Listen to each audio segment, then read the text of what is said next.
Delighted to welcome back on the Talkingbrawls MMA.com podcast a man we spoke to a couple of months ago, and he was itching for a fight. Unfortunately, he's got that fight announced. It's against Johny Hendricks at UFC 196 on February the 6th, coming up in about 5 weeks' time. I think that's about right. Stephen, first of all, great to have you back on the show. How's all with you, mate? How's Christmas? Oh, man, it was great. Just hanging out with the family, still training over the holidays, getting ready for UFC 196. Awesome stuff. Yeah, when we spoke last time, obviously you were itching for a fight. You said you were going to, put yourself on standby in case anyone fell out at UFC 194 and a few of the fights around about that time. But perfect timing to get back in on February the 6th against Johny Hendricks. You got that fight. Is it a match obviously you're very excited about facing Big Rig? Oh, yeah, man, super excited. I actually found out over Thanksgiving that I'll be facing off Johny Hendricks, There was only a few guys that I could have faced, and this is definitely definitely going to be the hardest fight to date for me. And he's a former welterweight champion, so I'm getting ready for him and training hard. Yeah, awesome. We look at Christmas, and it's a lot of the time we have a lot of shows around the Christmas time and after January. How hard is it for a fighter to stay focused and stay prepared and keep everything on track over the Christmas and holiday season? Well, it is kind of difficult, I guess, if you're not used to it. I've been fighting since I was 15, and I've had fights over the holidays, on vacation, over vacations, having to train through vacations as well. So for me, man, it's pretty easy. I'm a professional, and you just got to train like one. Even over the holidays, watching what you eat, and you can indulge a little bit, but it's always going back to training and keeping your diet right over the holidays. It can be, it can be kind of difficult, but we do what we do, baby. That's it, man.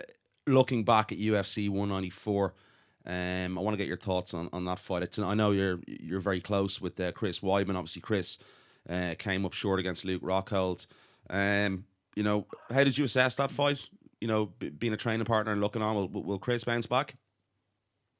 Oh yeah, man, he's definitely going to be bouncing back. Of course, you got your good days and you got your bad days, and it definitely wasn't a good day for Chris. And he's so competitive. I actually texted him a few days. I was actually there for the fight. I didn't talk to him. I know he wanted to be with family, kind of, being by himself if he's anything like me. So texted him a few days after the fight, and he's itching at the bits to get back out there and do a rematch with Rockhold, man. He's itching at the bits, man, and definitely fired up. You're going to see a different Chris Weidman next time he steps out there.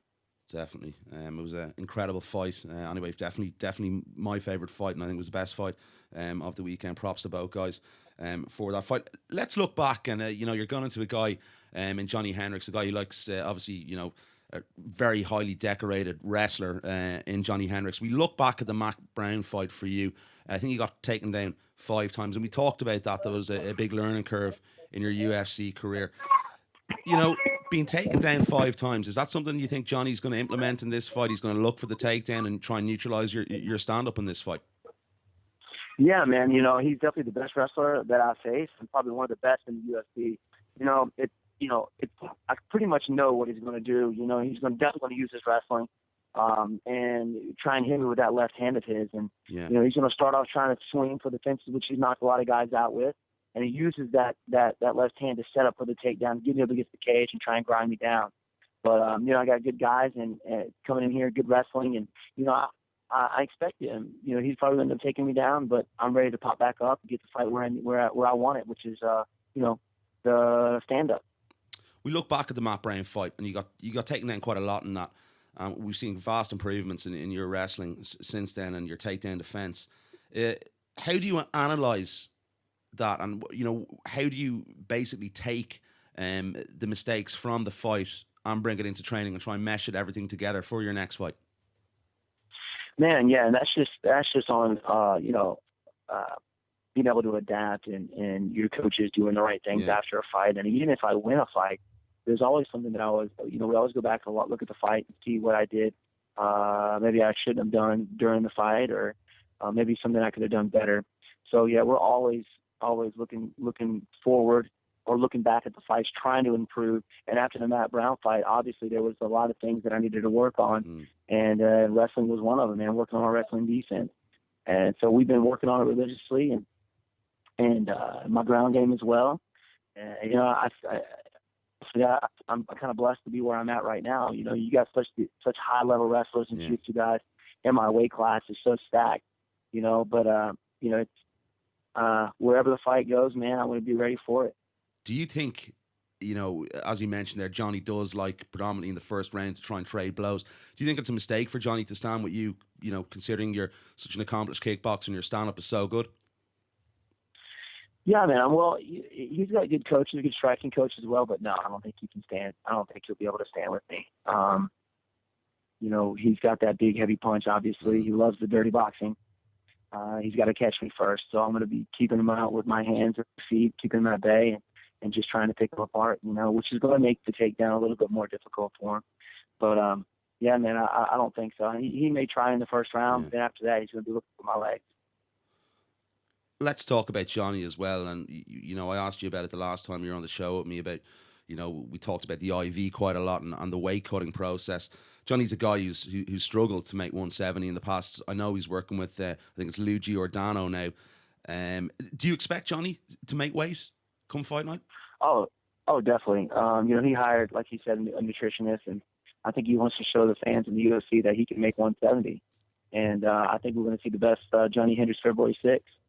Yeah, well, definitely. Obviously, fingers crossed. It's a fantastic fight on paper. Let's talk about your dad as well. And we touched on, you know, things you do with your dad the last time. Is he the main tactician in your corner? Yeah, I know you use words. Your dad just says one word and you react and do the spin kick or whatever it is. Is your dad the main tactician in the corner? Say that one more time. Is your father the main tactician? You know, in your corner. Oh, definitely. Yeah, I mean, he's overall my coaching. I mean, from the standing aspect, yes, he is definitely the man that's going to be coaching me. But when it comes to the wrestling, my wrestling coach jumps in, and if it ever goes down to the ground, I got a great coach. They jump in and they're right on it. You know what I mean? So wherever the fight is, that coach will actually step up, yell, you know, the instructions and defenses, and you know. So we got it down to a T. You know, if it's striking, it's my dad. If it's wrestling, it's my wrestling coach Thomas Lee. If it's jiu-jitsu, it's my jiu-jitsu coach Carlos Machado. They're on it. Talk about to me, you know, presuming you get the win on February 6th. You know, what's next for you? Is it the title shot? Considering Johnny, you know, is a former champion, he's been knocking on the door. Surely that's the next step for Wonderboy Thompson with a win over Johny Hendricks. Yeah, definitely. I would love to, you know, fight for the title. You know, the top four guys right now already fought for it, so get the new guy a crack at it. But, like, you know, as of right now, I'm focused on, I don't want to look past him, right at Johny Hendricks, and he's my next guy that's standing in front of me that I'm going to be facing. So all my focus is really on him. Who do you think is going to be champion around that time? Obviously, we have a big fight coming up between Carlos Condit and Robbie Lawler. How do you see that playing out from an onlooker? Man, I think it's going to be an action-packed war, stand-up war, to be honest with you. I don't think any of these guys are going to try and shoot for the legs. Carlos Condit's got his elbows, got his knees. He's a lot longer than Robbie Lawler, but Robbie Lawler's a tough guy, and he's shown in his last fight against, Rory McDonald. You know, he just takes a lot of punishment, but he also gives it back. So, man, I couldn't say, to be honest with you. It's a tough one to call, all right. It's such a hard one. I know, man. It's such a hard one to pick because they're all at that high level, so it could go either way. You get the win over Johny Hendricks. Who would you like to fight? Who is there a matchup there that, you know, looks better? Is it Carlos Condit? Is it Robbie Lawler? Who would you like to face out of those two guys? If we look down the line, man, I think both of them would be fun. I mean, because I know that was going to be a stand-up striking war, but I don't know, man. Robbie Lawler would be awesome. Man, they both would just be fun. It would be an interesting and action. I think the fans would love it if I fought either one of them. But I really don't care. Give me a winner. Give me a winner in that fight. Come on, pick a winner. I say Robbie Lawler. Okay, you're going with Robbie Lawler. Okay, just a couple of more things before we let you out of here, Stephen. Do appreciate the time. You know, what are we going to see from you on February the 6th against Johny Hendricks? Are you going to finish this fight? You know, what's going to happen in this fight? Because it's a fantastic and intriguing stylistic matchup. Well, that's my goal. I'm always out to try and finish the fight. I don't go out there looking for it, but I just let it happen, you know. You're going to see a stand-up war for me, obviously working my takedown defense, trying to, you know, pick them apart, some flashy kicks, and maybe a takedown or two. You never know. You never know, John. There we go. Stephen, I really can't wait for the fight, and I think everyone's looking forward to it on February 6th. Kona main event at UFC 196. I know the guys can find you on Twitter at Wonderboy MMA. Anyone else you'd like to give a shout out to or thanks to? No, man, I just want to thank you for having me on, my friend. It's a pleasure. Stephen, it's been a pleasure to have you back on the show again. Really do appreciate the time. Thanks, brother.